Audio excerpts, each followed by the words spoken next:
Hey guys, with holiday baking in full swing, Christmas cookie recipes are in high demand.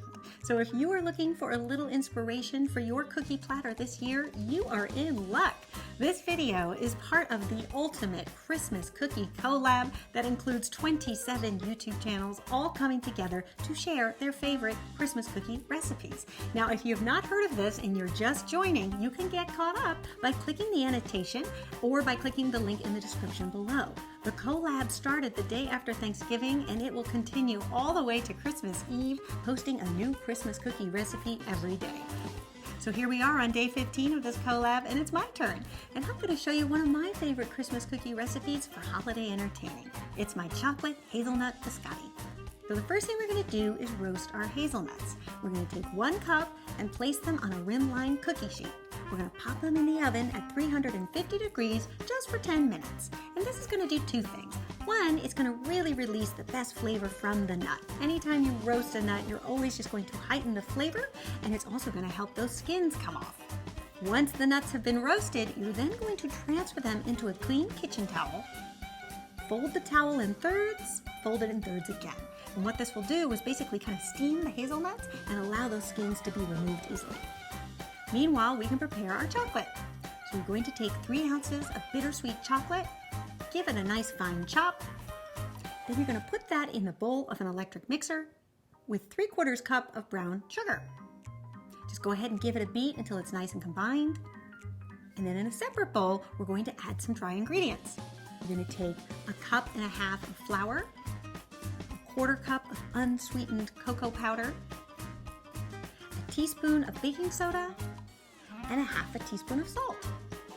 Go ahead and just whisk that together, and then you can add that to your chocolate and sugar mixture. And you're going to give that a beat until it's nice and combined.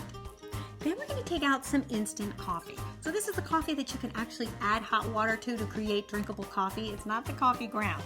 And you want to take 1 tablespoon of that and add 2 tablespoons of hot water. Just mix it up until it's nice and dissolved.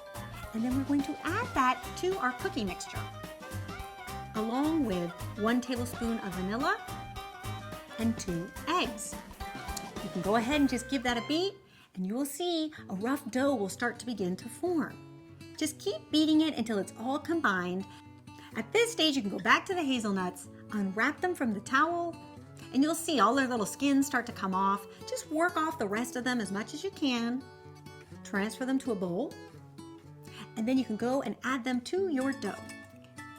And then go ahead and give it a beat or 2 just until all the hazelnuts are combined.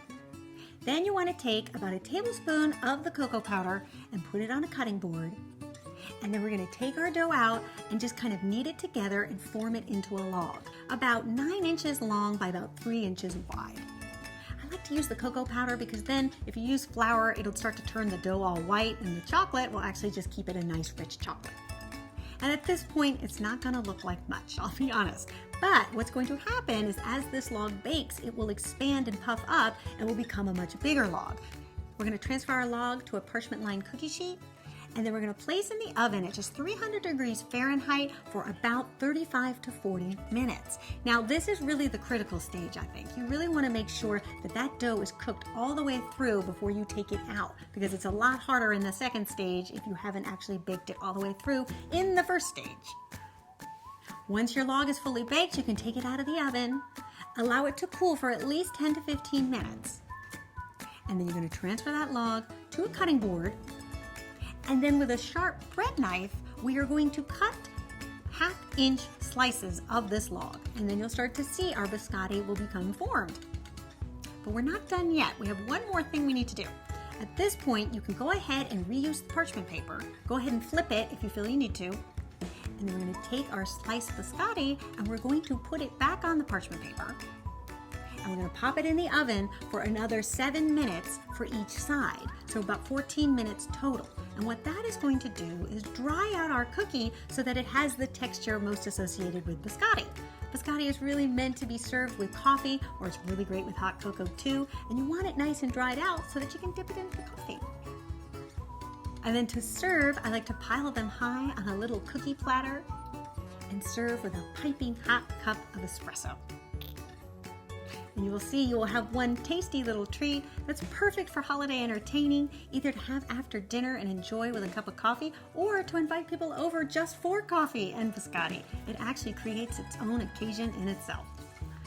I hope you guys give this one a try and let me know what you think. And I also hope you check out the rest of the cookies in this playlist. There are some fantastic recipes that will help make your holiday cookie platter a singing success. And for more quick and easy holiday ideas, be sure to subscribe. It always makes me happy when you guys subscribe. And I will see you back here next time. Bye.